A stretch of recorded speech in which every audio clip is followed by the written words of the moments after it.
Greetings all you movie junkies and entertainment lovers, and welcome to another ranked video. Previously we looked at two of the most iconic horror franchises in history, the Friday the 13th franchise and the Nightmare on Elm Street franchise. And today we're going to be taking a look at another iconic franchise, the Texas Chainsaw Massacre. And before we begin, as I always point out, it's important to remember this is just my personal list of the way that I would rank all of the Texas Chainsaw Massacre films.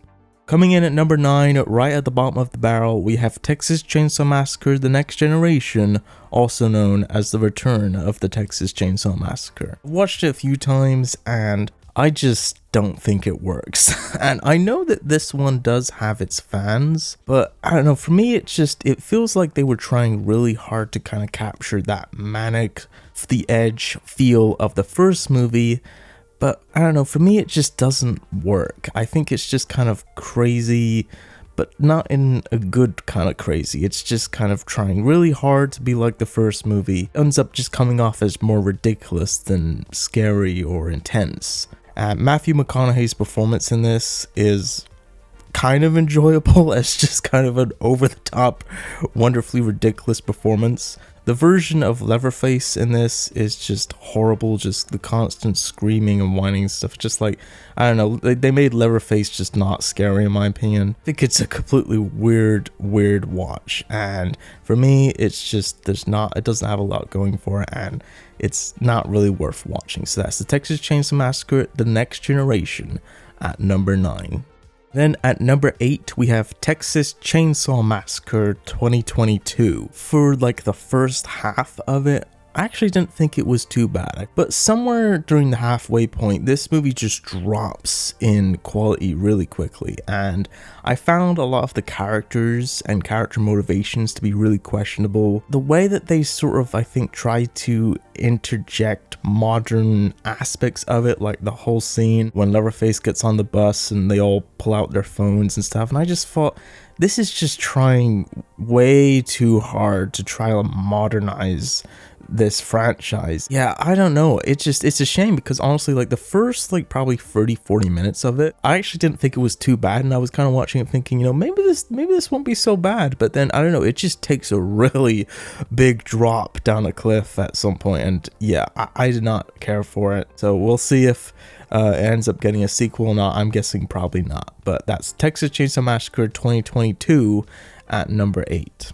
And then at number 7, we have Texas Chainsaw 3D. This one also, of course, tries to be a direct sequel to the original film. The opening scene of it that takes place not that long after the first film is really great. Unfortunately, once it jumps to the present, and the timelines in this, other people have pointed out before, don't quite match up. It's quite strange. The whole sort of setting of this, Leatherface hiding in the basement sort of aspect of it, I actually kind of dug, and much like the previous film, you know, the first sort of, you know, half of it, honestly I didn't think it was too bad. Just as it went on, it just slowly sort of started to derail into nonsense. The big thing about this one that really ruins it for me is the ending, where, without getting into too many specifics, they basically make Leatherface into the hero. Like, I'm sorry, what? Like, are you serious? That's what we're doing here? And just the whole ending in general just is quite odd, and I honestly don't know what on earth they were thinking or what they were trying to do. You're trying to make us sympathize with this killer who's killed all these people and it wears their faces as masks. Pretty poor. I think it could have been better, but yeah, again, that ending just really ruins it for me. That's Texas Chainsaw 3D at number 7. At number 6, we have Leatherface. Specifically, Leatherface from 2017, not to be confused with the third film. I think not talked about that much. I don't think a lot of people really saw it, and I gotta be honest, I actually kind of like this movie. It's quite strange. It's essentially supposed to be a prequel to the original film. It doesn't really feel like a Texas Chainsaw Massacre film. It's more of kind of an on the road type of movie. Is it a great film? No, but I did honestly kind of dig how it ended, and it does have kind of a twist, because the idea is that characters from that escape this mental hospital, and the idea is like, you know, which one of them is going to become Leatherface. So that kind of aspect of it, I think, kind of makes or breaks this movie for people. I thought it was kind of a neat idea and concept. Maybe the execution wasn't the best. I thought it was fine. I've watched it a few times. I probably won't watch it again at this point. So that's Leatherface 2017 at number 6.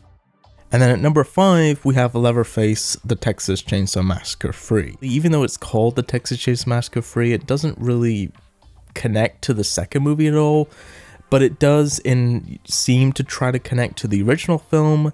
But I don't know, this movie is very much just kind of stands on its own, really. The main thing with this one is that it just isn't particularly that intense or dramatic. It's quite slow, but I personally quite enjoy it. Feels like it's sort of relying on what we've already seen in the previous 2 movies. It doesn't really add anything new or interesting, but for me personally, I think it does work as an enjoyable sort of slasher horror film with some fun elements to it. I personally really dig the sort of heavy metal aspect of this in sort of the soundtrack. I think that works really well with Texas Chainsaw Massacre, and even though it's not part of the film itself, the trailer that was made for this is probably one of my favorite trailers for any movie ever. If any of you have not seen the original trailer for this film, you have to check it out. It's completely ridiculous and amazing at the same time. So that's Leatherface, The Texas Chainsaw Massacre 3 at number 5. At number 4, we have Texas Chainsaw Massacre, The Beginning. This film is the prequel to the remake. Not really talked about that much. I think honestly a lot of people haven't even seen this one. I personally quite enjoy it. I think it really depends on how much you like or dislike the remake. Do think that this one has a lot of really cool connections to the remake, and there's a lot of cool things where you kind of see how things ended up the way they ended up in the remake that I appreciated. I think it's pretty good. It's not a great film, but it definitely has a lot of the same elements that made the remake great in my opinion. But it definitely is, I think, a film that unless you are a really big fan of the remake, it's not really all that worth watching, I don't think. But if you are going to watch it, be sure to watch the unrated version, which personally I think definitely works a bit more than the theatrical version personally. So that's Texas Chainsaw Massacre, The Beginning at number 4. And at number 3, we have the Texas Chainsaw Massacre remake. It's interesting because there's been a lot of talk over the years that I know a lot of people actually think this is better than the original film, and I don't love it quite that much, but I do think that it is one of the best remakes of a horror film that honestly we've ever had, because it really doesn't try to be the original film. It very much has a more kind of polished look to it, but it still kind of has that grime and grittiness of the original film. So I think that's why this one works, because it isn't trying to duplicate the exact same feel of the original film in the way that some of these other takes are trying to. And I think that's what makes this work, is that it is very much the most sort of stylish of all the Texas Chainsaw Massacre films, and I know some people might not really dig that. I personally dug that quite a bit because, again, I think that the balance of this one is really great. There's a lot of just really awesome, well-crafted, intense sequences in this. And to me, in order to make a great Texas Chainsaw Massacre film, I think that's really what's needed. And overall, I think this just works well as a solid standalone film. And again, I just really dug the look of Leatherface in this one. I think that if there's any of the different versions of Leatherface running at me, this is the one that I'm going to be really concerned about. So that's the Texas Chainsaw Massacre remake at number 3. And then at number 2, we have Tobe Hooper's Texas Chainsaw Massacre Part 2. This film is one I've already talked about a little bit in the past, but I think this one, in my opinion personally, is the one that gets the closest to replicating the look and feel of the first movie. Tobe Hooper, I think, recognized that even he wouldn't really completely be able to just do exactly what he did with the first film. So he definitely sort of made this a lot more kind of bright and colorful and silly.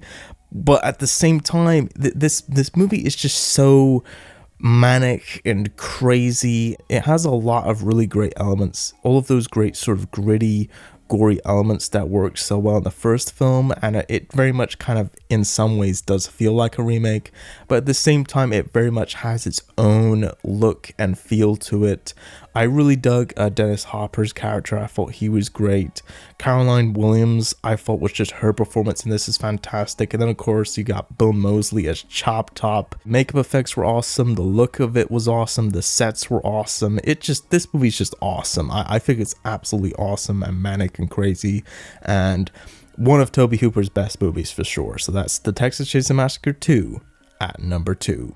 At number 1, this should be no surprise, we have the original Texas Chainsaw Massacre. I don't think I really need to go into what makes this film so great. It's already been covered 1,000 times before. But what I will say is that I think this movie is, to say that this movie is ahead of its time, honestly, I think is incorrect, because even if this film was to come out now, still would stand out amongst everything else, because it just has a very particular tone, look, and feel to it that is just not in any other film. There's so many small aspects of it that I think make it work and make it stand out, that I think that it's easily, in my opinion, probably one of the greatest horror films that's ever been made. It's still, to this day, I think is as effective as it was when it came out. Crazy to think, like 50 years ago now, which is nuts. So that's the Texas Chainsaw Massacre